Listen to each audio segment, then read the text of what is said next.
ज्ञानाञ्जनाशलाकया चक्षुरुन्मिलितं येन तस्मै श्रीगुरवे नमः। श्रीचैतन्यमनोभीष्टं स्थापितं येन भूतले स्वयं रूपः कदा मह्यं ददाति स्वपदान्तिकं। वन्देऽहं श्रीगुरून् श्रीयुतापदकमलं श्रीगुरून् वैष्णवांश्च श्रीरूपं साग्रजातं सहगण रघुनाथान्वितां तं सजीवं साद्वैतं सावधूतं परिजनसहितं कृष्णचैतन्यदेवं श्रीराधा कृष्णपादान् सहगण ललिता श्रीविशाखान्वितांश्च नमामि विष्णुपादाय कृष्णप्रेष्ठाय भूतले श्रीमते भक्तिवेदान्त स्वामिनिधि नामिने।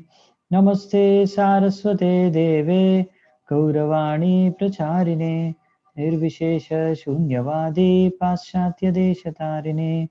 नमो महावदन्याय कृष्णप्रेमप्रदायते कृष्णाय कृष्णचैतन्य नामिने गौरत्विषे नमः। हे कृष्णा करुणा सिन्धो दीनबन्धु जगत्पते गोपेश गोपिका कान्त राधाकान्त नमोस्तुते। तप्त काञ्चन गौराङ्गी राधे वृन्दावनेश्वरी वृषभानुसुते देवी प्रणमामि हरिप्रिये। नीलाचलनिवासाय नित्याय परमात्मने बलभद्र सुभद्राभ्यां जगन्नाथाय ते नमः। वाञ्छाकल्पतरुभ्यश्च कृपासिन्धुभ्य एव च पतितानां पावनेभ्यो वैष्णवेभ्यो नमो नमः। जय श्रीकृष्ण चैतन्य प्रभु नित्यानन्द श्री अद्वैत गदाधर श्रीवासादि गौरभक्तवृन्द। हरे कृष्णा कृष्ण कृष्ण हरे हरे हरे राम राम राम हरे हरे। హరే కృష్ణ. సో నేను ఈరోజు పవర్ పాయింట్ షేర్ చేస్తాను.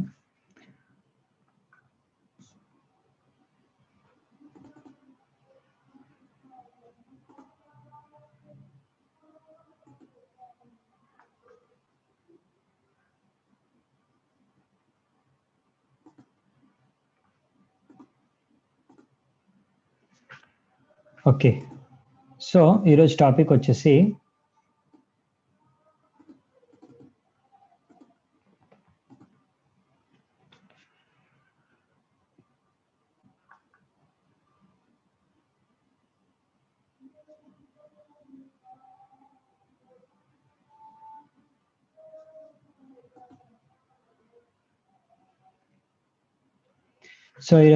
టాపిక్ వచ్చేసి మనకి worshipping the demigods as independent of Krishna. అంటే మనము దేవీ దేవతలందరినీ కూడా కృష్ణుడికి స్వతంత్రులుగా అనుకొని భావించి ఆరాధించడం, లేకపోతే కృష్ణుడు విష్ణువుకి సమానంగా అందరూ ఒకటే అనుకొని భావించి ఆరాధించడం. సో ఇది ఒక రెండవ అపరాధం అన్నమాట నామాపరాధాల్లో. సో దీని గురించి మనం చర్చించుకుంటాం. మేబీ ఇది చాలాసార్లు మీరు వినే ఉంటారు ఈ విషయం గురించి, కృష్ణుడు దేవాది దేవుడని. సో మిగతా అందరూ దేవీ దేవతలు అందరూ కూడా కృష్ణుడి యొక్క సేవకులు, భక్తులే అని. సో మనము ఈరోజు హరిదాస్ ఠాకూర్ ఏం చెప్తారో చూద్దామంట. జయ గదాధర ప్రాణ జాహ్నవ జీవన జయ సీతానాథ జయ గౌర భక్తగణ. సో మనము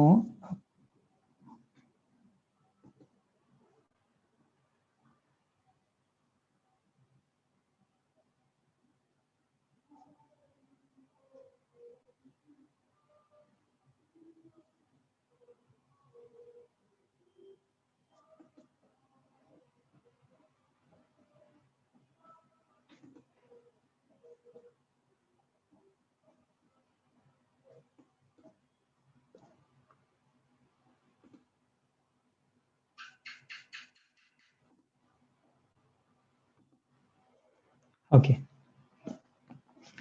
సో మనము చర్చించుకుంటాము ఇక్కడ రెండవ అపరాధం గురించి చర్చించుకుంటాం ఈరోజు. ఎందుకంటే మనము చూసాం లాస్ట్ టైము చైతన్య మహాప్రభు అడిగారు హరిదాస్ ఠాకూర్‌ని 10 నామాపరాధాల గురించి కూడా మీరు విస్తృతంగా వర్ణించండి అని.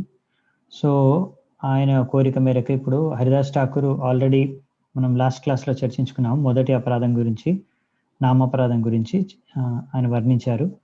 ఈరోజు రెండవ నామాపరాధం వచ్చేసి దేవీ దేవతలను మనము కృష్ణుడికి సమానంగా గాని, కృష్ణుడి కన్నా స్వతంత్రులుగా గాని వారిని ఆరాధించడం.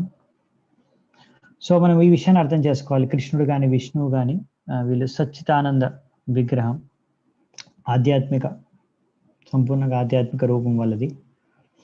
సో, ఇప్పుడు కృష్ణుడు, విష్ణువు ఇంకా విష్ణువు నుంచి వేరే అవతారాలు, కృష్ణుడి నుంచి అన్ని అవతారాలు వస్తున్నాయి. పురుష అవతారాలు గాని, ఇంకా రకరకాల లీలా అవతారాలు, గుణ అవతారాలు, లేకపోతే మళ్ళీ మనకి ఇంకా ఎన్నో విష్ణుతత్వ అవతారాలు ఉన్నాయి. సో, ఏ విష్ణుతత్వ అవతారాలు ఏవైతే ఉన్నాయో ఇంకా యుగ అవతారాలు అలా అన్ని పురుష అవతారాలు, ఇవన్నిటికీ కూడా 60 గుణాలు ఉంటాయి. వాళ్ళందరికీ కూడా 60 గుణాలు ఉంటాయి.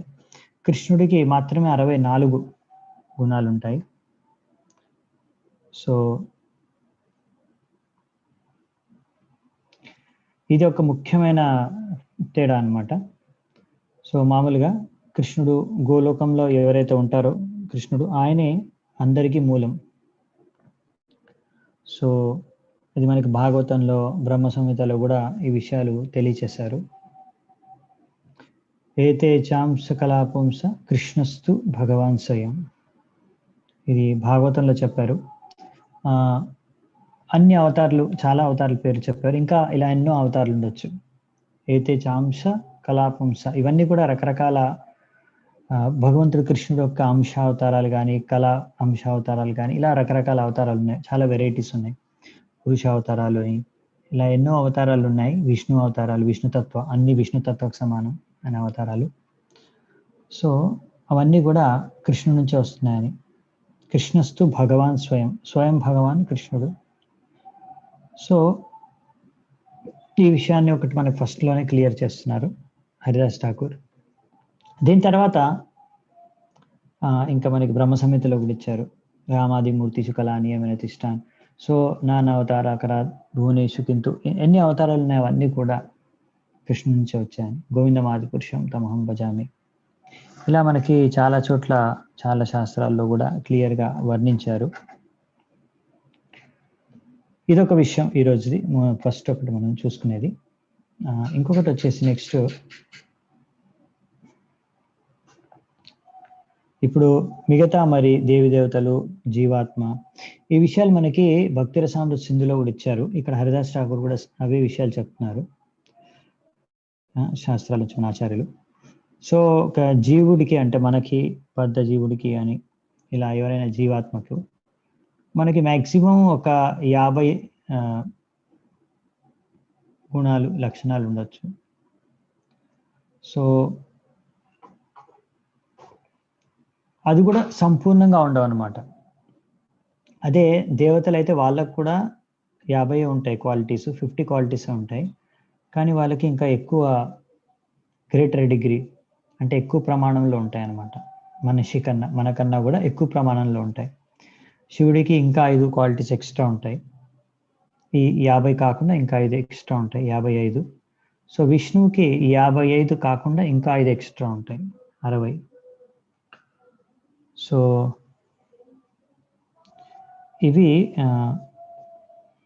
తేడా అన్నమాట. సో, ఇలా క్వాలిటీస్ పెరుగుతూ ఉంటాయి. సో, మనకి హరిదాస్ ఠాకూర్ చెప్తారు, ఒక జీవుడి కన్నా ఈ దేవి దేవతలందరూ కూడా ఇంకా ఎక్కువ గుణాలు ఉన్నవాళ్ళు, అంటే ఎక్కువ ప్రమాణంలో ఉన్న వాళ్ళు గుణాలు. సో, వారికి మనకన్నా ఎక్కువ శక్తి ఉంది, వారి మనకన్నా గొప్ప ఆ విధంగా. సో, అలా దేవి దేవతల్లో వాళ్ళందరికన్నా కూడా గొప్ప శివుడు, శివుడి కన్నా గొప్ప కూడా విష్ణు. సో, అందుకనే విష్ణుతో సమానంగా మనము ఎప్పుడు అనుకుంటే అది మన యొక్క అజ్ఞానానికి, మన అజ్ఞానులుగా మన శాస్త్రాలు గుర్తిస్తున్నాయి, ఇప్పుడు మన ఆచార్యులు గుర్తిస్తున్నాయి. ఎవరైనా అలా అనుకుంటే వాళ్ళు అజ్ఞానులు అని చెప్తున్నారు. ఇక హరిదాస్ ఠాకూర్. సో ఇదొక ఇంపార్టెంట్ పాయింట్ అన్నమాట. ఇది మీకు తెలుసుంటే పర్వాలేదు. సో మనము అలా కొన్ని విషయాలు చర్చించుకుందామంట ఈరోజు. లాస్ట్లో నేను కొంచెం క్వశ్చన్స్ తీసుకుంటాను, మీకు ఏమైనా డౌట్స్ ఉంటే.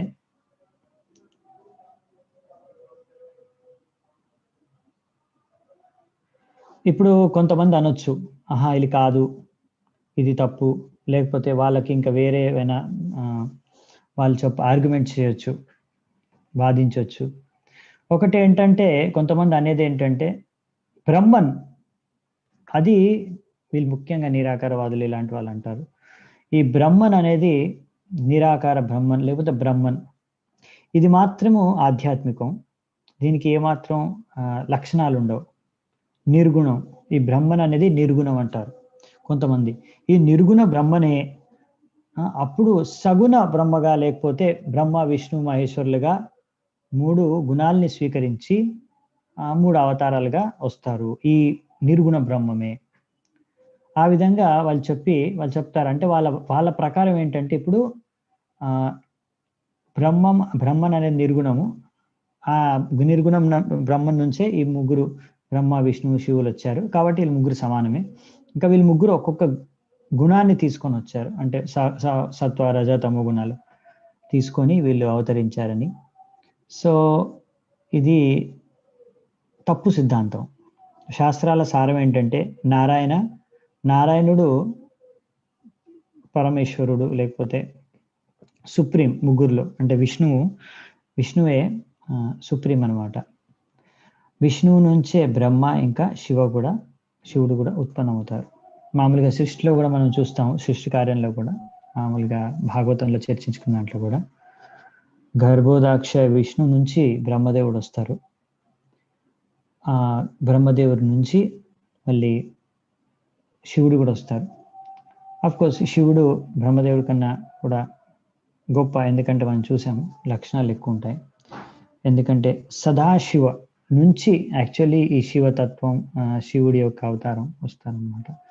సో సదాశివ ఆయన ఈ యొక్క భౌతిక ప్రపంచం ఆధ్యాత్మిక ప్రపంచంకి మధ్యలో, అంటే ఒక బార్డర్.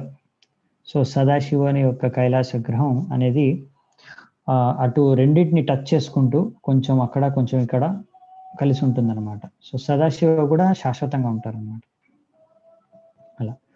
సో అందుకనే శివుడు అనేది మధ్యలో ఉంటారు, పైన విష్ణు, కింద మిగతా దేవతలు, మనమంతా ఇంకా దాని కింద లాస్ట్. సో అందుకనే మనము అర్థం చేసుకోవాల్సింది ఏంటంటే అందరికన్నా పరమేశ్వరుడు భగవంతుడు నారాయణుడు లేకపోతే విష్ణువు. కోర్స్ విష్ణువు నారాయణుడు పైన కృష్ణుడు ఉన్నాడు, కానీ మామూలుగా ఈ భౌతిక ప్రపంచంలో అన్ని కార్యాలు చేయడానికి చేసేదంతా కూడా విష్ణు అవతారాల ద్వారానే చేస్తారు. అందుకనే మనకి అన్ని కార్యాల్లో ఫంక్షన్స్లో అన్ని విష్ణువే మనం ఎక్కువగా చూస్తాం పేరు.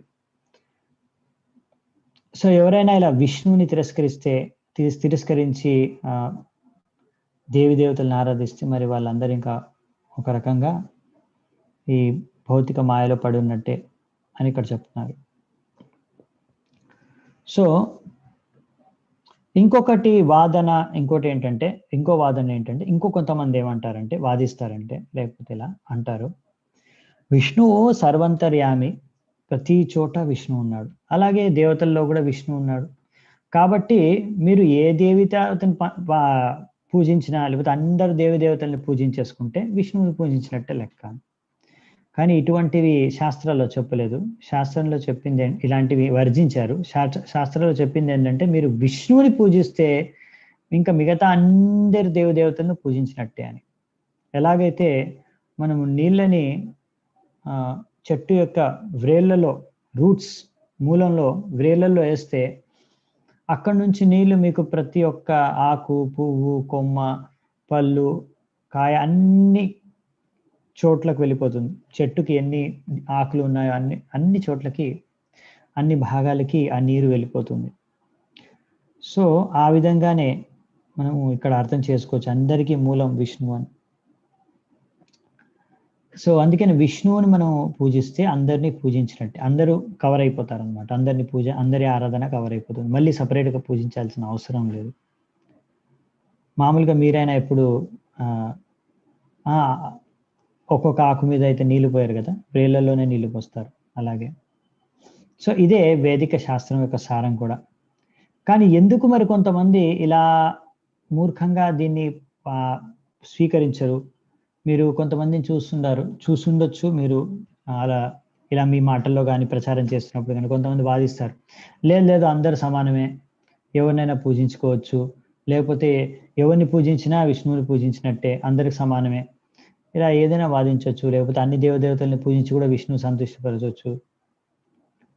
సో ఇది ఇలా ఎందుకు అంటూ ఉంటారంటే, ఒకటి ఇక్కడ చెప్పారేంటంటే మాయవాది యొక్క ప్రభావం ద్వారా. మాయవాదులు ఏం చెప్తారంటే విష్ణువు, దేవీ దేవతలు అందరూ ఒక సమానమే. సో ఇలా చెప్తే ఏ గొడవ ఉండదు కదా. మెయిన్ ఇక్కడ వీళ్ళకి ప్లస్ పాయింట్ ఏంటంటే ఇది శాస్త్రాల్లో ఉన్న సత్యం అనే పాయింట్ కాదు. ఇప్పుడు ప్రతి ఒక్క మనిషికి ఏంటంటే చిన్నప్పటి నుంచి ఏదో ఒక దేవి దేవత పైన ఎందుకో తెలీదు అలా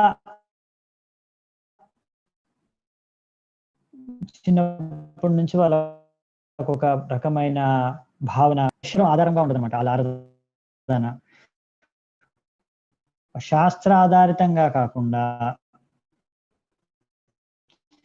ఏ రకమైన ప్రమాణం, శాస్త్ర ప్రమాణం కాకుండా శాస్త్ర ప్రమాణం ఆధారితంగా చిన్నప్పుడు వాళ్ళు పూజిస్తున్నారు, వాళ్ళకి నచ్చారు, లేకపోతే ఎవరో చెప్పారు, వాళ్ళ ఇంట్లో వాళ్ళు, లేకపోతే పక్కింటి వాళ్ళు, లేకపోతే ఇంట్లో దగ్గర ఉండే వాళ్ళ ఫ్రెండ్స్ కానీ అలా ఎవరో ఒక దేవతని, కొంతమంది అయితే భగవంతుడిని కూడా వదిలేసి ఎవరో మనుషుల్ని, బాబాజీల్ని దేవుడిగా పూజించేస్తూ ఉంటారు మందిరాలు కట్టి. సో ఇలా వేరే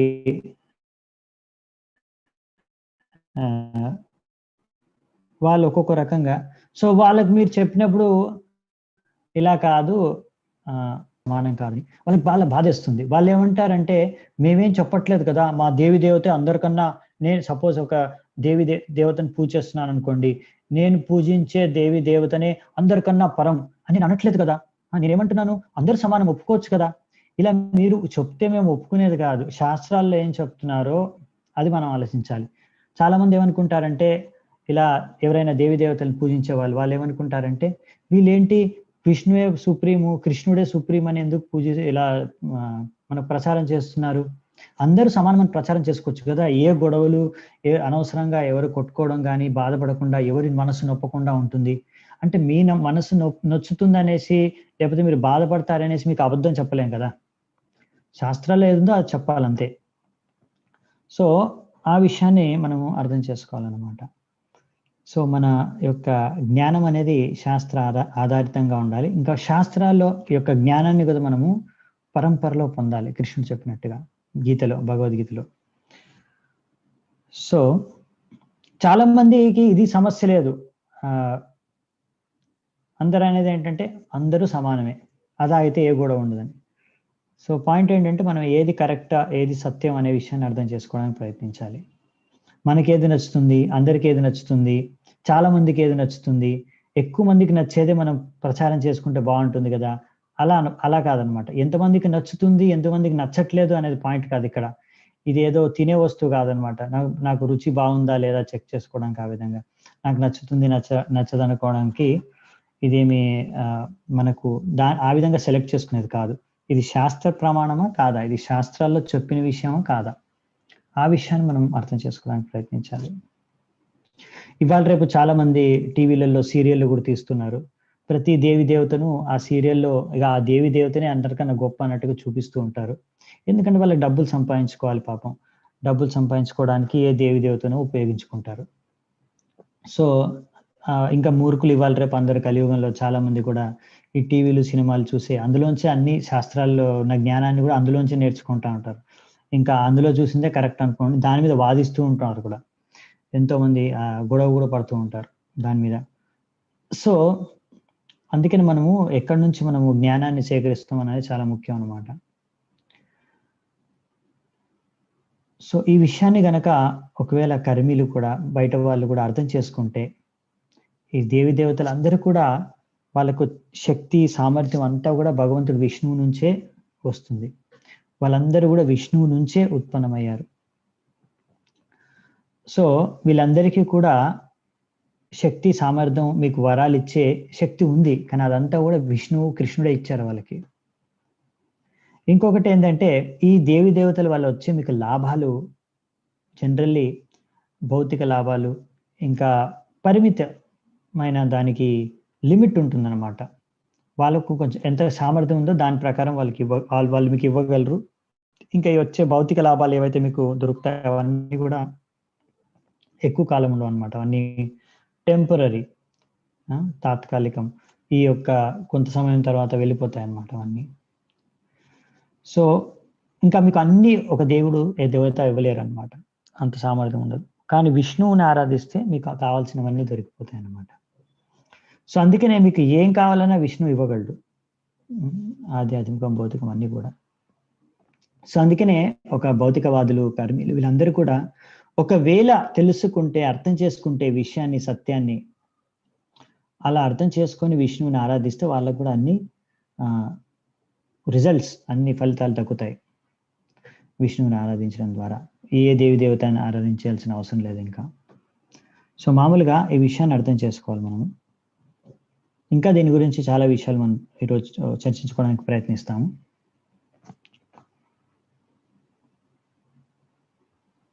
సో ఎలా మనం మరి అర్థం చేసుకోవాలి? ఇంకా కృష్ణుడు విష్ణువుని పూజిస్తే సరిపోతుంది కదా? 1 సెకండ్.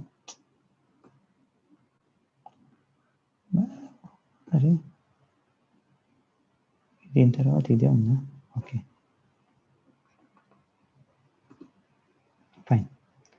సో ఒక గృహస్థుడు ఏ విధంగా వర్ణాశ్రమ పద్ధతిని అనుసరించాలి?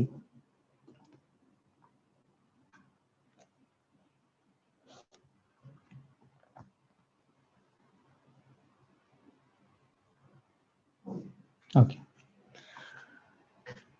ఇప్పుడు అతను కృష్ణుని ఆరాధించాలి వర్ణాశ్రమంలో కూడా, ఎందుకంటే అదే ఒక లక్ష్యం అన్నమాట వర్ణాశ్రమం ఉంది. సో మరి మిగతావన్నీ వదిలేసి కృష్ణుని అయితే ఆరాధించాలి తప్పకుండా. ఇంకో విషయంలో చెప్పాలంటే ప్రతి సంస్కారం, గర్భధాన సంస్కారం నుంచి అంత్యక్రియల వరకు అన్ని సంస్కారాల్లో కూడా కృష్ణుని పూజించాలని రాస్తున్నారు, కృష్ణుని ఆరాధించాలని రాస్తున్నారు. ఇంకా దానికి సంబంధించిన మంత్రాలని వేదాల నుంచి జపించాలి, పఠించాలి. సో ఈ విధంగా విష్ణువుని, వైష్ణవుల్ని మనం పూజించాలి. ఇంకా మన పితృల్ని పూజించడానికి కూడా మనము విష్ణు ప్రసాదాన్ని వారికి ఇవ్వాలి. అంటే పిండదానం అవి చేస్తాం కదా, అవన్నీ ఏంటంటే విష్ణువుకి ముందు అర్పించి అది ప్రసాదం వాళ్ళకి పెడతాం అన్నమాట. తద్వారా విష్ణు ప్రసాదం తిని వాళ్ళకి ఏదైనా సరైన గతి ప్రాప్తించకపోతే ఇప్పటివరకు సద్గతి ప్రాప్తిస్తుంది అన్నమాట, సరైన గతి ప్రాప్తిస్తుంది. సో ఈ విధంగా మాయావదులు చేసినట్టుగా ఒకవేళ మనము ఇంకా ఈ దేవి దేవతల ఆరాధనలు చేస్తూ ఉంటే సమానంగా, సో దాని ద్వారా మన యొక్క ఆయువు తగ్గిపోతుందంటే ఇక్కడ రాశారు, మనకి చెప్పారు హరిదాస్ ఠాకూర్. సో ఈ విధంగా ఈ దేవి దేవతలందరూ కూడా విష్ణుకి స్వతంత్రులు అని అనుకోవడమే ఒక అపరాధం అలా అనుకుంటే. ఎందుకంటే దేవి దేవతలందరూ కూడా విష్ణువు నుంచే ఉత్పన్నమవుతారు. కానీ ఈ విష్ణువుకున్న అన్ని లక్షణాలు కానీ అంత సామర్థ్యం కానీ ఈ దేవి దేవతలకు ఉండరు. సో ఎవరైనా సరే బ్రహ్మ, గణేష్, సూర్య, ఎవరైనా సరే వీళ్ళందరూ కూడా కృష్ణుడి నుంచే వచ్చారు అల్టిమేట్గా. సో వారికి స్వతంత్ర శక్తి అనేది లేదు, they don't have independent power. అందుకని ఈ విషయాన్ని గృహస్థ వైష్ణవు కూడా అర్థం చేసుకొని విష్ణువే పరమ భగవానుడిగా అర్థం చేసుకొని ఇంకా మిగతా వాళ్ళందరూ దేవి దేవతలందరూ కూడా ఆయన మీద ఆధారపడి ఉండే దేవతలుగా అర్థం చేసుకోవాలి. ఆ విధంగా గృహస్థుడు అన్ని నియమాలు, నిబంధనలు పాటించుకోవచ్చు ఆయన కుల మతం ప్రకారం. అండ్ కానీ ఈ డెమిగాడ్ వర్షిప్ అంటే దేవి దేవత ఆరాధన మాత్రం వదిలేసి ఎందుకంటే ముఖ్యంగా ఏంటంటే దేవి దేవత ఆరాధన ముఖ్యంగా మీరు చూసే ఉంటారు చాలా మంది దేవి దేవతలను ఎందుకు ఆరాధించుకుంటారంటే ఏదో భౌతిక లాభాన్ని ఆశించి, ఏదో ఇంద్రియ తృప్తిని ఆశించి, ఇది కావాలి అది కావాలని కొన్ని కోరికలు, వాళ్ళకున్న కోరికలు తీర్చుకోవడానికి. సో అందుకనే మన భక్తి పథంలో మనము ముందుకెళ్ళాలనుకుంటే భక్తి ఒక్కటే మనకు కావాలి కనుక సో మనము కృష్ణుని విష్ణువుని ఒక్కడిని పూజించితే సరిపోతుంది, ఆరాధిస్తే సరిపోతుంది.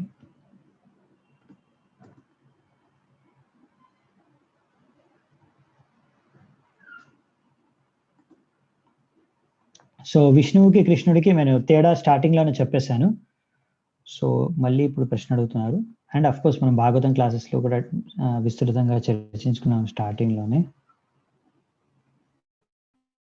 సో విష్ణువు కూడా కృష్ణుడి నుంచి వస్తారు.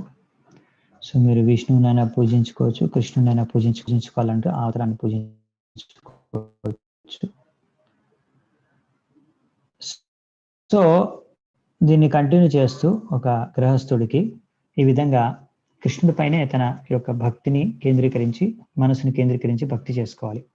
తద్వారా వాళ్ళు వాళ్ళ యొక్క ప్రకారం ఏ సంస్కారాలు చేసుకోవాలో చేసుకోవచ్చు.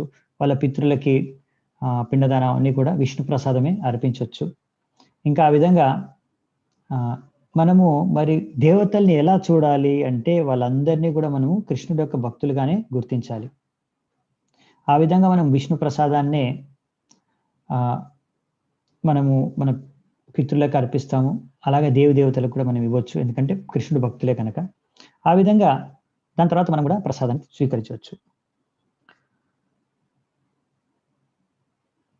సో ఈ విధంగా ఒక వ్యక్తికి ఈ విషయాన్ని అర్థం చేసుకోవాలన్నమాట. కృష్ణుడిని మనము, వైష్ణవుల్ని మనం పూజించి మనకు అన్ని లాభాలు, అన్ని ఫలితాలు మనకు లభిస్తాయి. మనం ఏమి కోల్పోం, ఏమి మిస్ అయిపోవట్లేదు. దాని గురించి బెంగపడాల్సిన అవసరం లేదు.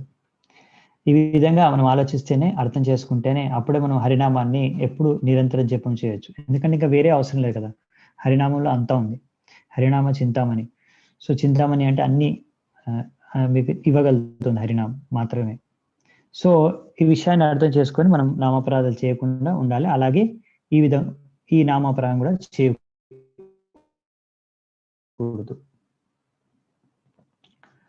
సో మరి ఎందుకు అసలు వర్ణాశ్రమం పాటించాలి? ఎలాగో కృష్ణుడు ఒకటే కదా పూజించుకునేది, కృష్ణుడు పూజించుకుంటే అయిపోతుంది కదా, మళ్ళీ వర్ణాశ్రమం పాటించడం, ఈ నియమాలు పాటించడం ఎందుకు అంటే, ఎవరైనా ఒక మనిషి జన్మ ఎత్తినప్పుడు ఈ వర్ణాశ్రమ సిస్టమ్ని పాటించాలంట. ఎందుకు అంటే ఇప్పుడు మనం ముందు కూడా చదువుకుంటాము, మనం డైరెక్ట్ పుట్టగానే శుద్ధ భక్తులం కాదు కదా. సో మనం బద్ధ జీవులము, ఇంకా ఎన్నో అనర్థాలు ఉన్నాయి, ఎన్నో రకాల 3 గుణాల చేత ప్రభావితమై ఉన్నాం మనము. సో అందుకనే సాధారణమైన ప్రజల కోసం చెప్తున్నారు ఇక్కడ. సో మనమందరం కూడా మనము సరిగ్గా మన గుణ, స్వభావం, ప్రకృతి అనుసారంగా మనము పని చేయాలి, కార్యాలు చేయాలి. అలా దానికోసం ఈ వర్ణాశ్రమ విభజన ఉందన్నమాట. సో వర్ణాశ్రమంలో ఏంటంటే మీ యొక్క స్వభావం, ప్రకృతి, ఏ గుణాలతో ఉన్నారు మీరు, దాని ప్రకారంగా మీకు ఏ కర్తవ్యాలు, ఏ కార్యాలు చేయాలో చెప్పబడ్డాయి అన్నమాట. ఆ విధంగా మనం చేసుకుంటే మనము గ్రాడ్యువల్గా మనము సరిగ్గా మన ప్రగతి అనేది జరుగుతుంది. ఇంకా కృష్ణ భక్తి పొందడానికి అది అనుకూలంగా ఉంటుంది. సో వర్ణాశ్రమ ఈ సిస్టమ్కి ఇంకా ఎవరైనా వర్ణాశ్రమ సిస్టంలో లేరు అంటే, మామూలుగా వర్ణాశ్రమం అంటే బ్రాహ్మణ, క్షత్రియ, వైశ్య, శూద్రులు ఉంటారు. దీనికన్నా కూడా దీని బయట ఉన్నారంటే ఎవరైనా, అంటే వేదిక వర్ణాశ్రమాన్ని పాటించట్లేదు అనుకోండి, సో అంటే వాళ్ళు ఎన్నో పాప కార్యాలు కానీ, చెడు అలవాట్లు కానీ ఉన్నట్టున్నాయి. సో అవన్నీ వదిలేసి వాళ్ళు కనీసం ఒక శూద్రుడి స్థాయి కన్నా రావాలి. సో అప్పుడే ఒక సమాజంలో సభ్యత పూర్వకమైన జీవన విధానం అనేది జరగడం సంభవం. సో అందుకనే ఇది కనీసం అన్నమాట, బేసిక్ అన్నమాట ఇది. అలా ఇది ఇంకా దీని గురించి ఇంకా చెప్తారు కూడా ఏంటంటే, సో వర్ణాశ్రమ పద్ధతిలో కూడా కృష్ణుడిని పూజించడం ఒక ముఖ్యమైన లక్ష్యం. సో మీరు అందులో మీ యొక్క కులం ప్రకారం ఏవైనా ఉంటే నియమాలు అవన్నీ పాటించుకోవచ్చు.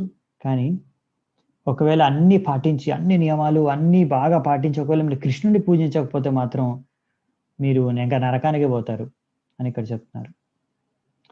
బేసికల్లీ పాయింట్ ఏంటంటే, అసలైన లక్ష్యం కృష్ణుడిని పూజించడం వర్ణాశ్రమంలో. స్వనుస్థితస్య పుంసస్య. సో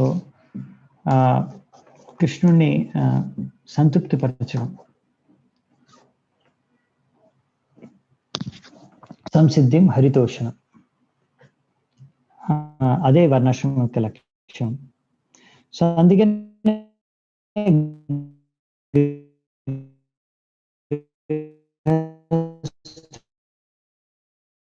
కూడా అన్ని వర్ణం ప్రకారం కార్యాలు భౌతిక జగత్తులో ఉన్నప్పుడు ఒకవేళ క్షత్రుడు అయితే క్షత్రుడిలాగా, వైశ్య శూద్ర ఆయన కార్యాలు చేసుకోవాలి. సో ఏవైతే బాధ్యతలు ఉన్నాయో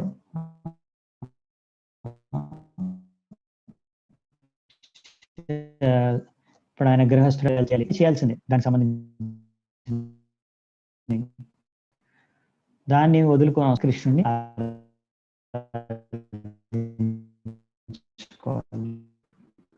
అని చెప్తారు. బరువులు ఇవన్నీ నియమాలు ఇవన్నీ ఇంకెందుకు అవసరం లేదు కదా. వర్ణాశ్రమం ఇంకా అంటే అవును అది ఎప్పుడో కానీ సాధన భక్తిలో మనకి ఎన్నో స్టేజెస్ ఉంటాయి.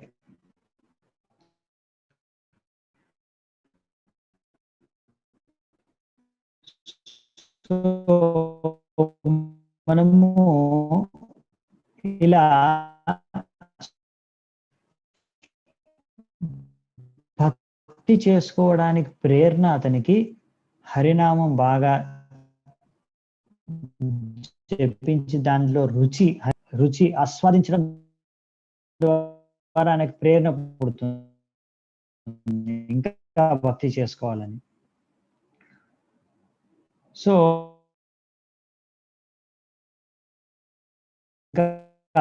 స్థాయిలో లేవు.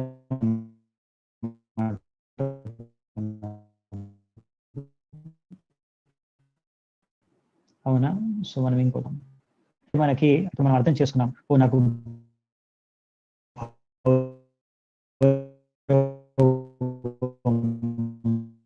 ఉంది. సో నాకు ఒక రోగం ఉంది కనుక దాన్ని నయం చేసుకోవడానికి నేను మందు వాడుకోవాలి.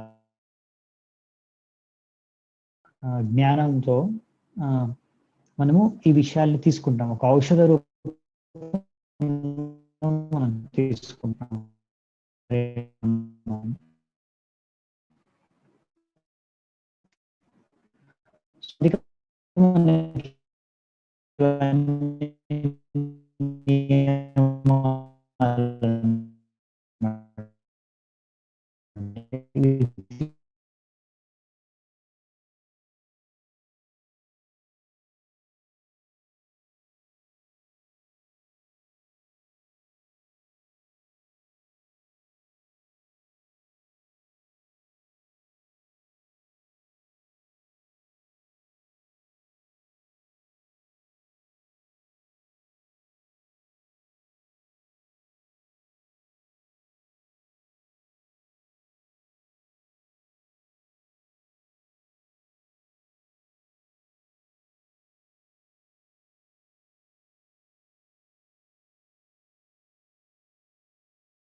Hare Krishna.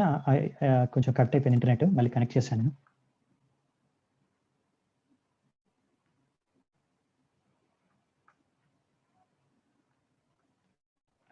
Okay, I think ఇప్పుడు వాయిస్ కట్ అవ్వదు. ఇంతకుముందు వాయిస్ కట్ అయిందా మధ్యలో? జస్ట్ 1 మినిట్ 1 మినిట్ ముందు కట్ అయింది, కరెక్టే. ఓకే, సో మనం కంటిన్యూ చేసుకుందాం.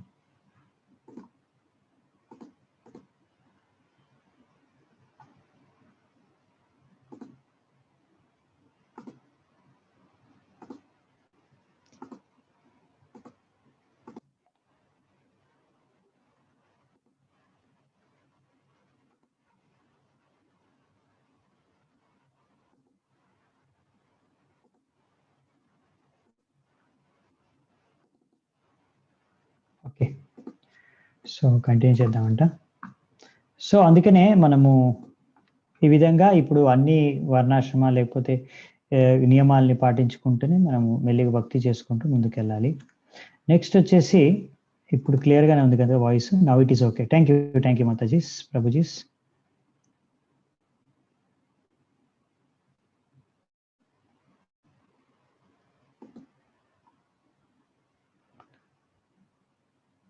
ఓకే, సో మనము జస్ట్ కొంతమందికి క్లియర్ కట్ అయినట్టుంది వాయిస్. బేసికల్లీ ఏంటంటే ఇక్కడ మనకి ఎందుకు పాటించాలి నియమాలు అంటే, ఇంకా మనము ఇప్పుడు సాధన భక్తి చేసుకుంటున్నాము. ఇందులో డిఫరెంట్ స్టేజెస్ ఉంటాయి, అవునా? 9 స్టేజెస్ ఉంటాయి. సో ఇంకా మనము ఆదవ, శ్రద్ధ, భజన క్రియ, సాధు సంఘ, అనర్థ నివృత్తి, నిష్ట, రుచి, ఆసక్తి, భావ అనేది చాలా హై స్టేజ్ అనమాట. భావ తర్వాత ఇక నెక్స్ట్ ప్రేమ, లాస్ట్ స్టేజ్. సో భావస్థరం వచ్చే వరకు మనం ఇవన్నీ పాటించాల్సి వస్తుంది, నియమాలు కూడా అన్ని కూడా. ఎందుకంటే మనకి ఇంకా కృష్ణుడి పైన ఇంకా ప్రేమ కలగలేదు కనుక మనం ఇప్పుడు ఈ నియమ నిబంధనలన్నీ పాటించుకుంటూనే మనము భక్తి చేసుకోవాలి. ఎలాగైతే ఇప్పుడు మనము ఔషధ రూపంలో తీసుకుంటామనే విషయాన్ని చర్చించుకున్నాం. హరినామాన్ని కానీ భక్తి కార్యాలు కానీ ఇవన్నీ మనకి మంచివి, ఇది చేయడం ద్వారా మనకు ఉన్నతి మనం సాధించగలమని మనము ప్రతిరోజు 16 మాలలు కంపల్సరీ ఒక రూల్గా చేస్తున్నాం మనం. ఎందుకంటే ఇది ఒక ఔషధ రూపంలో ప్రతిరోజు మెడిసిన్ తీసుకోవాలి కాబట్టి అలా తీసుకుంటున్నాం. కానీ భావ స్టేజ్ వచ్చిన తర్వాత ఏంటంటే భక్తి కార్యాలు ఏవైనా సరే, మనం ఏవైతే భక్తి కార్యాలు చేస్తామో అందులో మనకు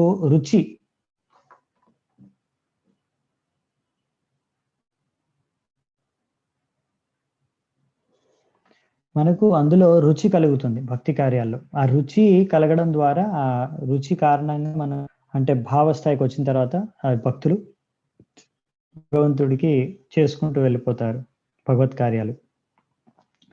అది ఆ స్టేజ్లో మనకి వర్ణాశ్రమ ఇవన్నీ కూడా మనము పారు చేయొచ్చు అనమాట. సో నెక్స్ట్ వచ్చేసి ఇంకొక ముఖ్యమైన తత్వం అర్థం చేసుకోవాల్సింది ఏంటంటే అద్వైతత్వం. అద్వైతత్వం అంటే ఇక్కడ మనం అర్థం చేసుకోవాల్సింది ఎందుకు అంటే ఇవన్నీ తప్పులు ఎందుకు జరుగుతున్నాయి మనము. ఎందుకండి ఇప్పుడు దేవతలు, కృష్ణుడు, విష్ణు అందరూ ఒకటే అని సమానం అనుకుంటే సమస్య ఏంటి? లేకపోతే విష్ణు కృష్ణుడు సపరేట్ కేటగిరీ ఎందుకు, మిగతా దేవతలు అందరూ ఎందుకు సపరేట్ అంటే, ఒక ముఖ్యమైన విషయం ఏంటంటే ఈ విషయాన్ని అర్థం చేసుకోవాలి మనం ముందు. ఏంటంటే అద్వైతత్వ అంటే విష్ణువు యొక్క గుణ రూప, కృష్ణుడిదైనా కానీ గుణ రూప నామ మహిమ ఇవన్నీ కూడా అభిన్నం. ఇవన్నీ కూడా ఆధ్యాత్మిక స్థాయిలోనే ఉంటాయి. ఈ విషయాన్ని అర్థం చేసుకోవాలి. భౌతికంగా ఇప్పుడు మనం నామము సపరేటు, రూపము సపరేటు. మనకు నేను చెప్పుకున్నాం కదా, నీటి ఉదాహరణ ఇచ్చాం కదా. ఇప్పుడు మీకు దాహం వేస్తే మీరు నీరు అంటే దాహం తీరదు, నీళ్లు తాగితేనే దాహం తీరుతుంది, అవునా? సో నీరు యొక్క వస్తువు ఇంకా నీరు అనే పేరు రెండు సపరేట్. కానీ హరినామం అలా కాదు. హరినామం అంటే హరినామము కృష్ణుడు నామము సేమ్, అంతే శక్తి ఉంటుంది. అన్ని కృష్ణుడు నామంలో అంతా శక్తి ఉంది, కృష్ణుడికి ఉన్నంత. సో అభిన్నం అనమాట. ఇవన్నీ రెండు కూడా భౌతికం కాదు, రెండు కూడా ఆధ్యాత్మికం. కానీ దేవి దేవతలు అందరూ కూడా అలా కాదు, అవునా? వీళ్ళందరూ కూడా భౌతిక దేవి దేవతలు అందరూ కూడా భౌతిక జీవులు. వాళ్ళకు కూడా ఒక ఆయువు ఉంటుంది. బ్రహ్మదేవుడు కూడా ఆయువు ఉంటుంది. దాని తర్వాత ఆయన కూడా శరీరాన్ని వదిలేయాల్సిందే. అందుకనే ఈ విషయం అర్థం చేసుకోవాలంటే అందుకే చాలా పెద్ద తేడా ఉంది. సో ఇలా మనం అర్థం చేసుకోకుండా భగవంతుడి నామము రూపము వేరు అనుకున్నాం అనుకోండి, అంటే ఇంకా అది మనము అదొక అపరాధం చేస్తున్నట్టు. ఇది ఇలా అనుకోవడమే ఇంకొక రకమైన అపరాధం అన్నమాట. ఈ నామపరాధం ఎలాగో ఉంది, ఇది ఇంకొక అపరాధం భగవంతుడి పట్ల. సో ఈ విషయం తెలియక చాలాసార్లు మనము లేకపోతే దీనికి సరైన జ్ఞానం లేక, లేకపోతే జ్ఞానం ఉన్నా ఇప్పుడు మనకు తెలుసుకున్న దాని మీద ఇంకా శ్రద్ధ లేక, దాని మీద నమ్మకం లేక, దీని కారణంగా ఏంటంటే మనం ఇంకా ఈ తెలుసో తెలియకో ఇవి సరిగ్గా మనం ఇంకా దీన్ని గుర్తించట్లేదు. కానీ ఇది నామభాష స్థాయిలో ఇలా జరుగుతుంది, కానీ ప్రేమ స్థాయిలో ఇలా జరిగే అవకాశం లేదు. సో మనం ఎలా మరి ఈ యొక్క విషయం నుంచి ముక్తమై మనం ప్రేమ స్థాయికి వెళ్ళగలం అంటే మనం ముందు కూడా ఒకసారి చర్చించుకున్నాము. అందుకే దానికి గురువు యొక్క కృప అవసరం అన్నమాట. గురువు యొక్క కృప అవసరం. అందుకే మనము గురు పరంపర ద్వారా, గురువు యొక్క అధ్యక్షతలో మనం భక్తిని అనుసరిస్తాం. అప్పుడే మనకి శుద్ధనామం స్థాయి వరకు వెళ్ళగలం, లేకపోతే నామభాష కన్నా ముందు వెళ్ళలేం మనం. నెక్స్ట్, ఇప్పుడు మాయావాదులతో సమస్య ఏంటి? ఎందుకు మనం మాయావాదుల్ని ఖండిస్తాము? లేకపోతే మాయావాది కృష్ణాపరాధి అని ఎందుకు అంటారు చైతన్య మహాప్రభు అంటే, ఇదే సమస్య వీళ్ళతో. ఎందుకు అపరాధం జరుగుతుంది అంటే, వీళ్ళు ఇక్కడ తీసుకొస్తారు ఈ ద్వంద్వాన్ని తీసుకొస్తారు, ఈ ద్వంద్వత్వాన్ని. ఇది భగవంతుడికి లాగు అవ్వదు, అంటే భగవంతుడికి మీరు వర్తించదు ఇది ద్వంద్వ కాన్సెప్ట్. ద్వంద్వ అంటే రెండు సపరేట్ అన్నమాట. ఈ భౌతిక ప్రపంచం అంతా ఈ ద్వంద్వ అన్నమాట. ఇక్కడ అన్ని సపరేట్ ఉంటాయి, పేరు పదార్థం. కానీ భగవంతుడు అలా కాదు. భగవంతుడి నామం రెండు అభిన్నం. సో ఈ మాయావాదులు ఏం చెప్తారంటే, అదే నిరాకార బ్రహ్మం, నిర్గుణ బ్రహ్మం. సో ఆ బ్రహ్మంకి ఆకారం లేదు, గుణాలు లేవు, ఏమి లేవు. సో ఆ బ్రహ్మమే, దానికి సౌందర్యం లేదు, ఏం లేదు, అందులో ఏ మార్పు చేర్పు ఏమి ఉండవు. సో ఆ యొక్క బ్రహ్మమే ఇప్పుడు ఈ విష్ణు కానీ ఇంకా మిగతా దేవి దేవతల అవతారాల్లో వస్తున్నారు. కాబట్టి వీళ్ళందరూ ఒకటే. వాళ్ళు అందుకే ఏంటంటే విష్ణువు యొక్క రూపము, విష్ణువు యొక్క నామము, ఇవన్నీ కూడా వాళ్ళు ఏమనుకుంటారంటే ఈ మాయా సృష్టి. విష్ణు అంటే ఏం లేదు, విష్ణు అవతారం అంటే ఆయన సత్వగుణంలో ఉన్నాడు అంతే. కానీ ఆయన కూడా 3 గుణాల్లో ఒక గుణమైన సత్వగుణం చేత ప్రభావితమై ఆయన కూడా ఈ యొక్క మాయ చేత సృష్టించబడ్డాడు. లేకపోతే ఈ యొక్క ప్రకృతి యొక్క గుణం ద్వారానే అంటే ఆయన కూడా భౌతికం అన్నట్టుగానే చెప్తారనమాట వీళ్ళు. అందుకని వీళ్ళ పాయింట్ ఏంటంటే, మరి వీళ్ళ ప్రకారం అందుకే ఏంటంటే, ఆ విష్ణువు కూడా ఎప్పుడైతే ఈ మాయ నుంచి బయటపడతాడో, లేకపోతే మాయ యొక్క ప్రభావం నుంచి బయటపడతాడో, అప్పుడు ఆయన వెళ్ళి ఈ బ్రహ్మంలో కలిసిపోవడం. సో తద్వారా అది ముక్తి అనమాట. అందుకనే వాళ్ళు అనుకునేది ఏంటంటే, ఇప్పుడు వాళ్ళలో మామూలుగా మాయావాది సన్యాసులు ప్రభుపాల్ వారు చెప్తారు కదా, ఒకరినొకరు ఎప్పుడైతే వాళ్ళు మాయావాది సన్యాసి చేసుకున్నారు అంటే, వాళ్ళ ప్రకారం వాళ్ళు టాప్ స్టాండర్డ్కి వెళ్ళిపోయారు అనుకోండి, వాళ్ళు అంటే సాక్షాత్కారం అయిపోయింది అనుకోండి, వాళ్ళు పిలుచుకుంటారు ఒక్కొక్కరిని, ఆ సన్యాసుని వాళ్ళు ఒకరినొకరు నారాయణ అని పిలుచుకుంటారు. ఎందుకంటే ఇప్పుడు వాళ్ళు నారాయణకు సమానంగా అయిపోయారు అనమాట. ఇప్పుడు నెక్స్ట్ ఇంకా బ్రహ్మంలో విలీనం అయిపోవాలి, అది లాస్ట్ స్టేజ్ మిగిలింది అంతే. సో నారాయణ అని వాళ్ళు ఒకరినొకరు పిలుచుకుంటారు. అంటే మనం ప్రభు అని పిలుస్తాం కదా ఒకరినొకరు, లేకపోతే అలా వాళ్ళు నారాయణ అని పిలుచుకుంటారు అనమాట. సో ఇదన్నమాట సమస్య. అలా వాళ్ళు ప్రతి ఒక్క జీవాత్మని నారాయణతో సమానంగా పోల్చేస్తారు. అందుకే ఇలాంటి వాళ్ళు, ఇంకొక కాన్సెప్ట్ ఉంది వీళ్ళదే, దరిద్ర నారాయణ కాన్సెప్ట్ అని. అందుకే పేదవాళ్ళు ఉంటే వాళ్ళని ఏమంటారంటే దరిద్రులు ఏమంటారంటే వాళ్ళు కూడా నారాయణతో సమానం. సో దరిద్ర నారాయణ ఎప్పుడైనా దరిద్రుడు అయిపోతాడా? అవ్వడు కదా. సో ఇవన్నీ శాస్త్రాల్లో లేని వాక్యాలు, ఇవన్నీ వీళ్ళు సృష్టించారనమాట. సో ఆ విధంగా ఆ దరిద్ర నారాయణుడికి సేవ చేయడమే అసలు నారాయణుడికి సేవ చేయడం. సో అందుకనే మానవ సేవ, మాధవ సేవ అనేసి ఇలాంటివన్నీ మనోకల్పితమైన వాక్యాలన్నీ సృష్టించి బాగా ప్రచారం చేశారు. చాలా మంది మూర్ఖులు వాటిని నమ్మేస్తూ ఉంటారు. మెయిన్గా అంటే వినడానికి బాగుండొచ్చు, లేకపోతే వాళ్ళకి నచ్చొచ్చు వాళ్ళ మనసుకి. సో అందుకే ముందే చెప్పాము మనం, ఇవన్నీ కూడా శాస్త్రాధారికంగా లేనివి, ఇవన్నీ నాస్తికవాదం ఒక విధంగా చెప్పాలంటే, దాని ఆధారితంగానే ఉన్నాయి ఇవన్నీ కూడా. సో ఒకవేళ బ్రహ్మన్ ఆధ్యాత్మికమే, మన శాస్త్రాల్లో కూడా చెప్తున్నాయి, దాన్ని ఎవరు అనట్లేదు.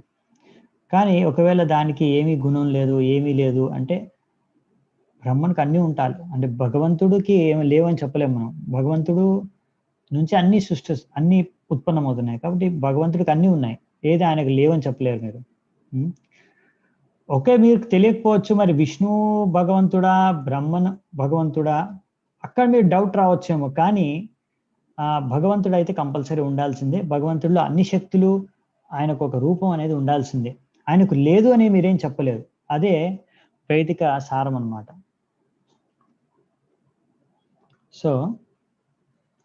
సో అందుకనే ఇప్పుడు మరి బ్రహ్మ అంటే భగవంతుడికి రూపం ఉందా లేదా అంటే, నిర్విశేష సవిశేష రెండు. భగవంతుడికి ఏది లేదని చెప్పలేరు, అన్నీ ఉంటాయి. సో అంటే భగవంతుడికి రూపం ఉంది కూడా, లేదు కూడా. అంటే భగవంతుడికి అందుకని డిఫరెంట్ లెవెల్స్, బ్రహ్మేతి పరమాత్మేతి భగవానేతి సత్యతే. సో బ్రహ్మన్ అనేది కూడా భగవంతుడి యొక్క ఏమంటాం రూపమే. ఒక విధంగా చెప్పాలంటే భగవంతుడి నుంచి ఉత్పన్నమయ్యే తేజస్సు, అదే బ్రహ్మజ్యోతి. సో అది నిర్విశేష బ్రహ్మన్గా మాయావాదులు, అదే అసలైన బ్రహ్మ, ఇంకా అది దానికన్నా మించి ఏమీ లేదు అనేసి వాళ్ళ వాదించేది. కానీ అది ఓన్లీ భగవంతుడి యొక్క రూపం నుంచి, ఆయన శరీరం నుంచి వచ్చే వెలుతురు, తేజస్సు మాత్రమే. సో ఇది భగవంతుడికి రెండు సంభవం అన్నమాట. నిర్విశేష సంభవం, సవిశేష సంభవం. వెరైటీ లేకుండా కూడా ఉండొచ్చు, వెరైటీతో పాటు కూడా ఉండొచ్చు. సో ఇవన్నీ కూడా భగవంతుడికి సంభవం. అది మనకు సంభవం కాదు, అది మనం అర్థం కూడా చేసుకోలేకపోవచ్చు. కానీ భగవంతుడికి అవన్నీ కూడా సంభవం, అందుకే ఆయన భగవంతుడు. సో ఇది మనకు అచింత్య కావచ్చు, అచింత్య శక్తి. ఇది అచింత్య శక్తి అంటే మనము చింతిస్తే మనం అర్థం చేసుకోలేము భగవంతుడికి ఎంత శక్తి ఉందని. సో మనం అది ఎప్పుడు అర్థం చేసుకోలేము. అవును, ఎందుకంటే మనకున్న తెలివి, బుద్ధి చాలా తక్కువ అన్నమాట. మనం కూడా భగవంతుడి నుంచే పుట్టుకొని వచ్చినా కానీ, మనం కూడా ఒక అంశమైనా కానీ, మనం భగవంతుడి యొక్క మొత్తం సంపూర్ణ శక్తిని మనం అర్థం చేసుకోలేము. సో ఒకవేళ ఈ విధంగా కొంతమంది భగవంతుడిని తన బుద్ధితో, తెలివితో అర్థం చేసుకోవడానికి ప్రయత్నించి ఈ భౌతిక తెలివితేటలు ఉపయోగిస్తే అప్పుడు ఏమవుతుందంటే, ఈ విధంగా బ్రహ్మనే, నిరాకార బ్రహ్మనే అసలైన మొత్తం భగవంతుడు అని వాళ్ళు ఆలోచించడం, అలాంటి నిర్ధారణలకు రావడం అనేది జరగవచ్చు. సో ఈ విధంగా భగవంతుడి విష్ణువుని, ఆయన పాదపద్మాన్ని తిరస్కరించి మనం ఇంకా ఏ వేరే దేవతలనైనా పూజించుకున్నా, వేరెవరినైనా పూజించినా, సో మనము అప్పుడు మనకి ఇంకా మనము మేలు చేసుకోలేము ఎప్పుడు. దానివల్ల మనకు లాభం కలగదు చెప్తున్నారు ఇక్కడ. సో జీవాత్మ యొక్క సమస్య అర్థం చేసుకోవాలి. మన సమస్య ఏంటంటే, మనకి ఇంకా అంత తెలివి లేదు. మనం సొంతంగా భగవంతుడు ఏంటో మనం సొంతంగా అర్థం చేసుకోలేము. మనం అందుకని గురు పరంపరలో, శాస్త్రాల నుంచి అర్థం చేసుకోవాలి.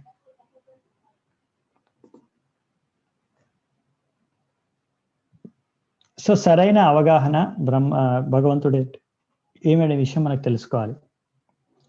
సో ఈ విధంగా భగవంతుడికి అన్నీ ఉంటాయి. ఆయన నిరాకారం బ్రహ్మన్ రూపంలో కూడా ఉండొచ్చు, ఆయన రూపంతో లీలలు కూడా చేయొచ్చు, అన్ని చేయొచ్చు. ఆయనకు అనేక నామాలు ఉండొచ్చు, అనేక లీలలు చేయొచ్చు, అన్ని గుణాలు ఉండొచ్చు, అన్ని ఆధ్యాత్మికమే. సో ఇలా భగవంతుడు, ఆయనకు ఒక రూపం ఉంది, కృష్ణుడు ఆయన మూలం అన్నిటికీ అనే విషయాన్ని మనం సరిగ్గా అర్థం చేసుకొని హరే కృష్ణ మంత్రాన్ని జపం చేస్తే అప్పుడు అది సరైన విధి విధానం అన్నమాట. సో అది ఇక్కడ చెప్తున్నారు.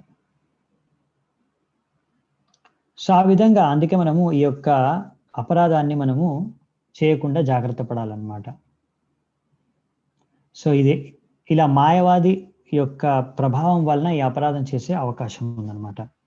మీరు కావాలంటే చూడండి, చాలా మంది మాయావాదులు ఏంటంటే, వాళ్ళు దేవీ దేవతలను విష్ణువుకి సమానంగా పూజ చేస్తారు. వాళ్ళ గుళ్ళల్లో కూడా వాళ్ళు అంటే అందరి దేవి దేవతలతో గుడులతో పాటు ఒకటి కృష్ణుడితో విష్ణువు గుడి కడతారు. ఆ విష్ణువుని కూడా వేరే దేవతలతో సమానంగా పూజ చేస్తారు. సో వీళ్ళు సృష్టించిందనమాట అది. అందరూ సమానమే, అన్ని దేవతలు సమానమే, మీరు ఎవరిని పూజించినా యతో మత్ తతో పత్ అంటారు అనమాట. ఎవరిని పూజించినా మీరు అదే గమ్యానికి చేరుకుంటారు, ఎవరిని ఆరాధించినా అదే గమ్యానికి చేరుకుంటారు. సో అలా ఉండదు కదా. ఏ ట్రైన్ ఎక్కినా కానీ మీరు ఒక చోటుకి వెళ్ళారు కదా. ఢిల్లీకి వెళ్ళే ట్రైన్ ఎక్కితే ఢిల్లీకి వెళ్తారు, బాంబేకి వెళ్ళే ట్రైన్ ఎక్కితే బాంబేకి వెళ్తారు, ప్రభుపాల్ ద్వారా అంటారు. మీరు ఢిల్లీకి వెళ్ళే ట్రైన్ ఎక్కితే అది మీరు హైదరాబాద్లో వెళ్ళారు కదా, అది ఢిల్లీనే వెళ్తుంది. సో అలాగే యతో మత్ తతో పత్ అని ఏ మార్గాన్ని అనుసరించినా అందరూ అదే గమ్యానికి చేరుతారంటే అది మూర్ఖత్వం అనమాట. సో అందుకనే ఈ దేవీ దేవతలు అందరూ కూడా విష్ణువుకి స్వతంత్రులు కాదు. ఆయన విష్ణువు మీదే ఆధారపడి ఆయన నుంచే శక్తి పొంది ఆయనకే సేవ చేస్తున్నారు, ఆయన పక్షంలోనే, ఆయన అనుగతంలోనే అనే విషయాన్ని మనం అర్థం చేసుకోవాలి.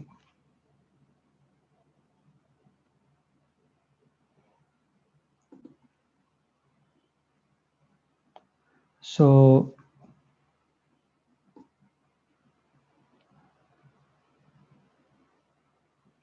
మరి ఇంకొక డౌట్ అంటే చాలా మందికి రావచ్చు, లేకపోతే అడగొచ్చు కూడా.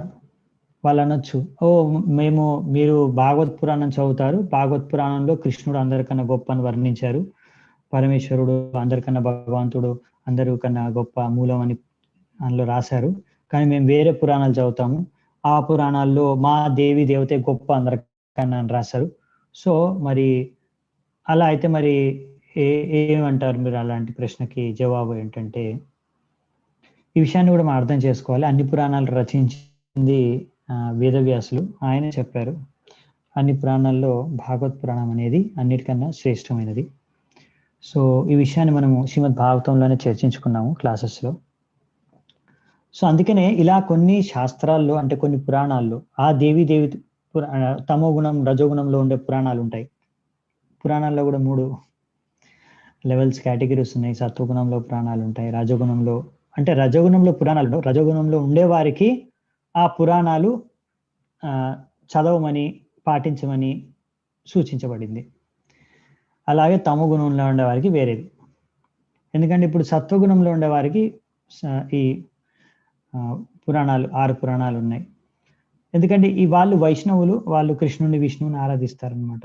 ఎందుకంటే ఇందులో మరి మీరు మాంసాన్ని తినలేరు మరి. సో మరి మాంసాన్ని తినడం వదులుకోలేకపోతే మరి ఎలా? మరి వారికి దారి లేదా? సరే, వాళ్ళకు రజోగుణంలో లేకపోతే తమో గుణంలో ప్రభావితమైన వాళ్ళు ఉంటున్నా వాళ్ళకి సరే మీరు ఇలా కాకుండా మీరు వెళ్ళి వేరే దేవి దేవతను పూజించుకోండి, అక్కడ మీరు మాంసం తిని కూడా పూజించుకోవచ్చు. సో అలా వాళ్ళు అందుకే వాళ్ళ కోసం రజోగుణ తమోగుణ ప్రాణాలు చేశారన్నమాట. అంటే వాళ్ళకి వారి దేవి దేవతల పైన శ్రద్ధ లేకపోతే నమ్మకం లేకపోతే ఆ యొక్క విమానం దాన్ని సృష్టించడానికి అంటే వాళ్ళకి క్రియేట్ చేయడానికి వాళ్ళని ఆ విధంగా వాళ్ళు పూజించుకోలేరు అనుకోండి వాళ్ళని. సో వాళ్ళు ఉన్నతి సాధించలేరు.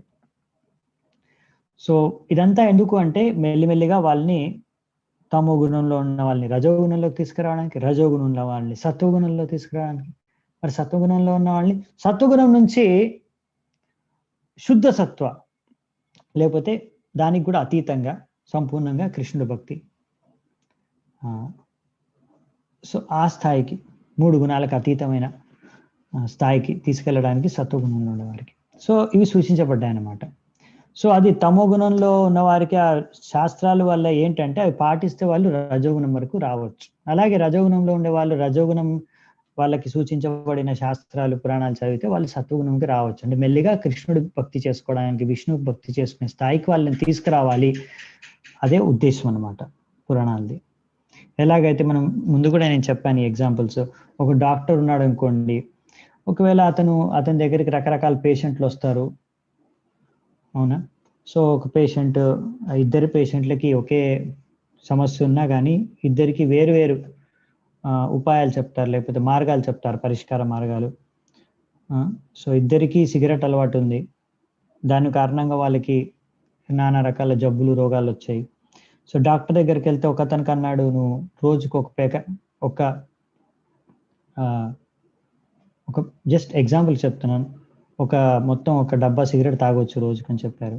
ఇంకొకరికేమో నువ్వు సిగరెట్ తాగకూడదు, నీకు సిగరెట్ తాగడం మంచిది కాదు, నీకు మానేయాలని చెప్పాడు.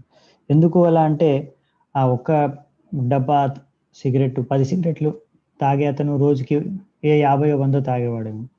సో అతనికి ఒకటేసారి మానేయమంటే మానేయలేడు కనుక సరే నువ్వు ఇంత తాగని ప్రతిరోజు చెప్పేశారు ఆయనకి. ఆయన ఒకటేసారి మానేయమంటే ఇంకా తట్టుకోలేడు, పాటించలేడు, అందుకనే.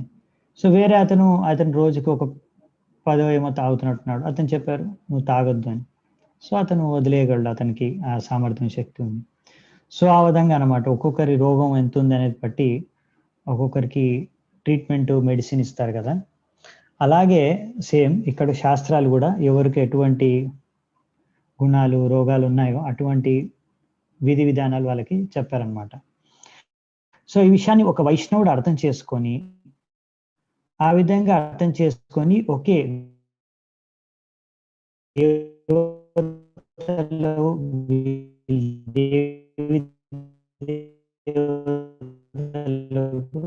ఒక కర్తవ్యం ఉంది, వాళ్ళ కర్తవ్య పాలన వాళ్ళు చేస్తున్నారు అనే విషయాన్ని అర్థం చేసుకొని శాస్త్రం మనం కంగారు పడకుండా ఒక వైష్ణవుడు ఎప్పుడు కూడా అన్నిటా వాళ్ళందరూ భక్తులే, భగవంతుడి యొక్క సేవకులే, దేవి దేవతలు. అందుకని వాళ్ళని ఎప్పుడు కూడా ఏ కృష్ణ భక్తుడు కానీ విష్ణు భక్తుడు కానీ వాళ్ళని ఎప్పుడు కూడా నిందించడం కానీ అవమానించడం కానీ చేయకూడదు.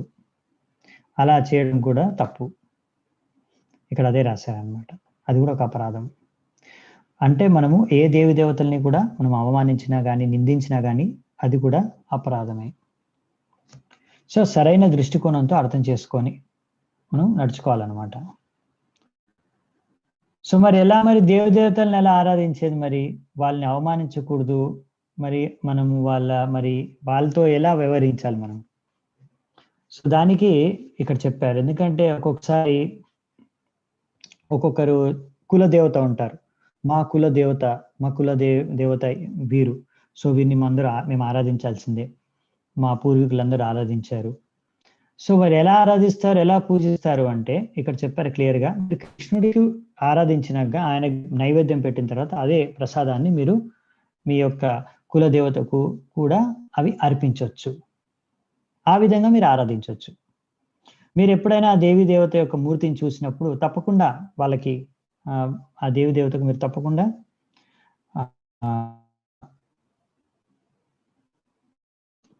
ప్రణామాలు అర్పించుకోవచ్చు. సో, అలా ప్రణామాలు అర్పించి మనము వారిని కూడా ఒక వైష్ణవులుగా చూస్తాం. సో, అలా వైష్ణవులుగా చూడాలి వాళ్ళని కూడా. ఎందుకంటే వాళ్ళందరూ కూడా కృష్ణ భక్తులే. సో, ఆ విధంగా కానీ మనము భక్తుడు ఎప్పుడూ కూడా ఒక మాయావాది ఆరాధించిన దేవీ దేవత యొక్క ప్రసాదాన్ని స్వీకరించరు. ఎందుకంటే మాయావాదులు అపరాధులు. వాళ్ళు నైవేద్యం పెట్టినా భగవంతుడు అటువంటి దేవతలు కూడా భగవంతుడు అటువంటి నైవేద్యాన్ని స్వీకరించడు. సో, అందుకనే ఈ విధంగా లేకపోతే డైరెక్ట్‌గా దేవీ దేవతలకు నైవేద్యం పెట్టడం కూడా అపరాధమే విష్ణువు పట్ల. దీని ద్వారా మనము శుద్ధ భక్తి మార్గంలో ప్రగతి సాధించలేము. మేబీ మీరు దేవీ దేవతని ఆరాధిస్తే భగవద్గీత చెప్పినట్టు ఆ దేవీ దేవత లోకానికి వెళ్ళొచ్చు మీరు. స్వర్గానికి వెళ్ళొచ్చు. లేకపోతే ఎక్కడ ఆ దేవీ దేవత ఉన్నారో అక్కడికి వెళ్తారు. కానీ భక్తి మార్గంలో ముందుకు వెళ్ళలేరు. భగవద్ధామానికి చేరుకోలేరు. ఆ విషయం అర్థం చేసుకోవాలి. సో, అది కృష్ణుడిని పూజించే జరుగుతుంది మనం. సో, మరి అందుకే మనము భగవంతుడి యొక్క విష్ణువు యొక్క ప్రసాదాన్ని మనము దేవీ దేవతలకు కూడా అర్పించొచ్చన్నమాట. ఈ విధంగా అర్పించడం ద్వారా ఆ ప్రసాదాన్ని మనం స్వీకరించడం ద్వారా ఏం సమస్య లేదని చెప్తున్నారు ఇక్కడ. అప్పుడు అపరాధం కాదు. సో, ఈ విధంగా మనము ఈ రెండవ అపరాధాన్ని అధిగమించొచ్చు. చేయకుండా జాగ్రత్త పడొచ్చు. రెండవ నామాపరాధాన్ని. సో, నెక్స్ట్ ఒకవేళ అపరాధం జరిగిపోతే ఎక్కడైనా మనము ఇలా అపరాధం చేస్తే విష్ణువుని కూడా అందరితో పాటుగా స్వీకరించేసామో లేకపోతే అలా పూజించామో ఏదైనా జరిగితే ఇలా మనం ద్వారా అపరాధం జరిగితే రెండవ అపరాధం అయితే మార్గం ఏంటి అంటే కృష్ణుడినే గుర్తు చేసుకోవడం, కృష్ణనామాన్నే జపించడం. ఇదొక్కటే మార్గం. ఇంకొకసారి ఇటువంటి అపరాధం చేయకుండా ఉండేటట్టు జాగ్రత్త పడడం, పశ్చాత్తాపపడడం. ఎందుకంటే వైదిక మన శాస్త్రాల ముందు కూడా చెప్పుకున్నాము. ఏ అపరాధాలైనా కానీ ఒక ముఖ్యమైన మార్గం ఏంటంటే మనకి మళ్ళీ హరినామాన్ని జపించడం, భగవంతుడిని స్మరించుకోవడం, ఈ అపరాధాలు చేయకుండా జాగ్రత్త పడడం. ఎందుకంటే దీనికన్నా వేరే పెద్ద ప్రాయశ్చిత్త మార్గం ఏది లేదు భక్తి మార్గంలో. సో, మనం ఎంత నిజాయితీగా చేస్తే భగవంతుడు కూడా మనం అలా క్షమించేస్తారు. భక్తుడు కూడా క్షమించేస్తారు అపరాధాన్ని. సో, అదే హరిదాస్ ఠాకూర్ చెప్తున్నారు. ఈ విధంగా ఒక దేవీ దేవతల యొక్క ఆరాధన వారే పరమేశ్వరులు లేకపోతే సమానంగా భగవంతుడికి అని ఆరాధించేది మనము చేయకూడదు. కృష్ణుడే పరమేశ్వరుడు, దేవాదిదేవుడు అని చెప్తున్నారు. సో, ఇది ఈరోజు విషయం చర్చ. So,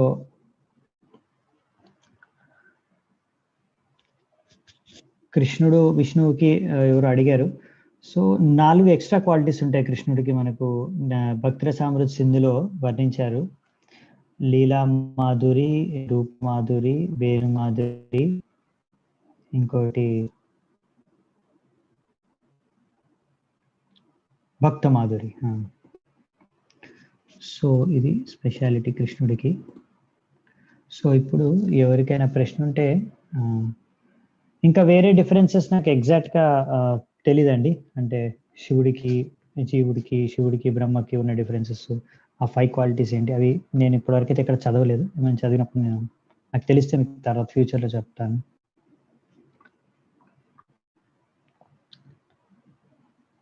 okay. సో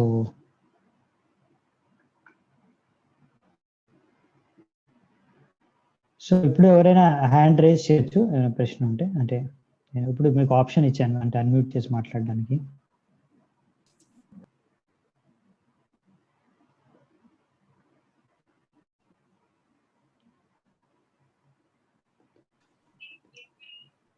దండవత్ ప్రణామం ప్రభు. సో హరే కృష్ణ. దండవత్ ప్రణామం ప్రభు. దండవత్ ప్రణామం ప్రభు.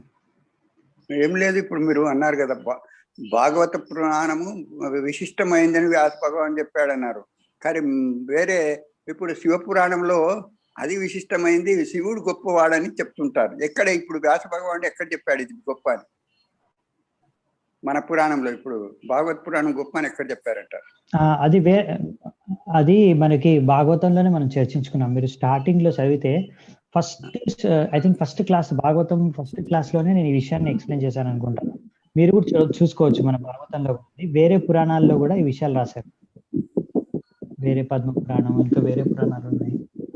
అది కాదు, శివపురాణం మెయిన్ గా శివపురాణంలో అతను గొప్పవాడని చెప్తుంటారు. శివుడు ఈక్వల్ అని శివ పురాణం నుంచి కూడా ప్రభుపాదులు వారు కోట్ చేస్తారు. మీకు అది కూడా నేను ఈ రోజు కాదు, మేబీ రేపటి క్లాస్ లోనే చర్చించుకుంటాను మోస్ట్లీ. అది ప్రభుపాదులు వారు తాత్పర్యంలో రాస్తారు. శివపురాణం నుంచి కూడా అక్కడే శివుడు చెప్తాడు, నాకు భగవంతుడు ఆదేశించాడు, నేను ఈ మాయావాద శాస్త్రాన్ని కలియుగంలో వెళ్ళి నేనే ప్రచారం చేస్తానని. మాయావాదం అసత్ శాస్త్రము, అది నేనే ప్రచారం చేస్తాను అని శివపురాణంలోనే శివుడు పార్వతికి చెప్తాడు. అలా అనమాట. ఇంకా ఇది మనకి ఇది ఎక్కడో ఫస్ట్ 3 శ్లోకాల్లోనే మీరు చూస్తే తాత్పర్యంలో మీకు కనిపిస్తుంది. ఇవి ఎలా మనము ఎక్కడెక్కడ మనకి ఇవి రాశారు. ఇది చాలా పెద్ద సబ్జెక్ట్ మ్యాటర్. అంటే చాలా మనకు వేరే పురాణాల్లో కూడా రాశారు కొన్ని. ఇక్కడ మీకు ఫస్ట్ శ్లోకము తాత్పర్యంలోనే ఉంది ప్రభుజీ. మీరు భాగవతం యొక్క ఫస్ట్ శ్లోకం ఫస్ట్ తాత్పర్యంలోనే మనం చాలా రోజుల కింద చర్చించుకున్నాము. ఒకటి వచ్చేసి శ్రీధర్ స్వామి చెప్తారు.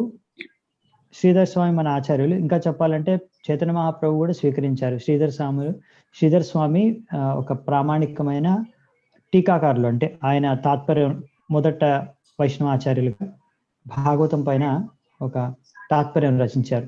ఆయనను వైష్ణవాచార్యులుగా అంటే తాత్పర్యం రచించిన వారిగా చైతన్య మహాప్రభుడు స్వీకరించారు. అంటే ఆయనకన్నా ముందు వచ్చిన వారైనా.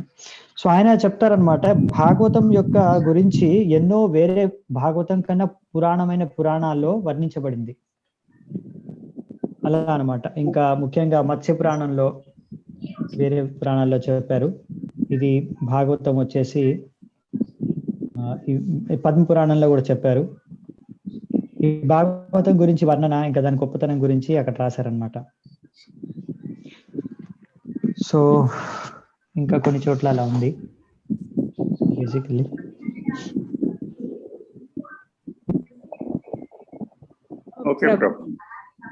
నాది ఒక డౌట్ శశికళ. ఎస్ మాతాజీ. రాముల వారి శివుణ్ణి పూజించినట్లుగా రామాయణంలో ఉంది. ఎట్లా అంటే సీతమ్మ వారిని వెతకడానికి బయలుదేరినప్పుడు రామేశ్వరంలో సైదిక లింగాన్ని చేసి పూజించినట్లుగా ఇప్పుడు వాళ్ళ శివలింగాన్ని మనం పూజిస్తున్నట్లుగా అన్ని కథలుగా ఉంది. ఓకే, ఒకటి నేను చదవాలి రామాయణంలో ఆ ఎపిసోడ్ లో, వాల్మీకి రామాయణంలో అలా ఉందో లేదో ఒకసారి నేను చూడాలి. ఒకటి నాకు అది ఒక డౌట్. మీరు ఒకవేళ అది వాల్మీకి రామాయణంలో ఉంటే నాకు చూపించవచ్చు. వాల్మీకి రామాయణంలో, వేరే బుక్ లో కాదు. ఇంకొకటి వచ్చేసి, ఒకవేళ పూజించినా కానీ రాముడు వచ్చింది భగవంతుడిగా కాదు, ఒక మనిషి అవతారంలో వచ్చారు, మానవ రూపంలో వచ్చారు. అంటే కృష్ణుడు పూర్ణ పురుషోత్తం భగవంతుడిగా అవతరించారు. కృష్ణుడు అవతారానికి రాముడు అవతారానికి డిఫరెన్స్ మెయిన్ అది. రాముడు వచ్చేసి మర్యాద పురుషోత్తముడు. ఆయన ఓన్లీ ఒక అంటే ఆయన ఒక దేవుడిగా అవతరించలేదు. ఎందుకంటే రావణాసురుడు ఆయన వరం కోరుకున్నాడు, నేను అంటే ఎవరో ఒకరి దగ్గర మీరు వదిలేయాలి, ఎందుకంటే అంటే అమరత్వం అనేది సంభవం కాదంటే, సరే ఒక మనిషి అయితే పర్లేదు, మనిషి ద్వారా కాకుండా ఇంకా ఎవరి ద్వారా నేను మృతి చెందకూడదని. సో అందుకే ఒక మానవుడిగా ఆయన జన్మించాడు, ఎవరు? రామచంద్ర భగవానుడు. అందుకనే మామూలుగా మీరు రామచంద్రుడి లీలలో మీకు ఇవన్నీ పుట్టగానే ఇప్పుడు కృష్ణుడు చేసినట్టు అద్భుతాలు రాముడు చూపించాడు మీకు. బాల్య లీలలో రాముడు అనే అద్భుతాలు చూపించారు. ఎందుకంటే ఆయన మామూలుగా శిక్షణ తీసుకొని, ఇప్పుడు మీరు చూస్తే రామాయణంలో రాముడిది మీరు చూస్తే ఆయన మొత్తం శిక్షణ తీసుకుంటాడు. ఫస్ట్ వశిష్ఠుల ముని దగ్గర, తర్వాత విశ్వామిత్ర ముని దగ్గర నుంచి ఆయనకు ఎన్నో అస్త్రాలు, దివ్యాస్త్రాలు దొరుకుతాయి, ఆయన ఇస్తాడు. అలా ఆయన ఎన్నో మంది ఋషుల నుంచి అన్ని ఆయన ఒక విధంగా చూస్తే మీరు భగవంతుడే, కానీ అవన్నీ సంపాదించినట్టు మీకు అర్థమవుతుంది. కృష్ణుడు మీరు చూస్తే చిన్నప్పటి నుంచి ఏ శస్త్రాలు లేకుండా పెద్ద పెద్ద అసురులను అందరినీ చంపేశాడు ఆడుకుంటూ. సో అందుకే కృష్ణుడి యొక్క లీలలు, అందుకే లీలా మాధురి, అది కృష్ణుడు అన్నమాట. ఎందుకంటే కృష్ణుడు డైరెక్ట్ భగవంతుడు ముందే అనౌన్స్ చేసి వచ్చాను, నేను వస్తున్నాను భగవంతుడిని. కానీ రాముడు వాళ్ళు కాదు, రాముడు ఒక మనిషిలాగా వచ్చాడు కనుక, మానవుడిలాగా వచ్చాడు కనుక. సో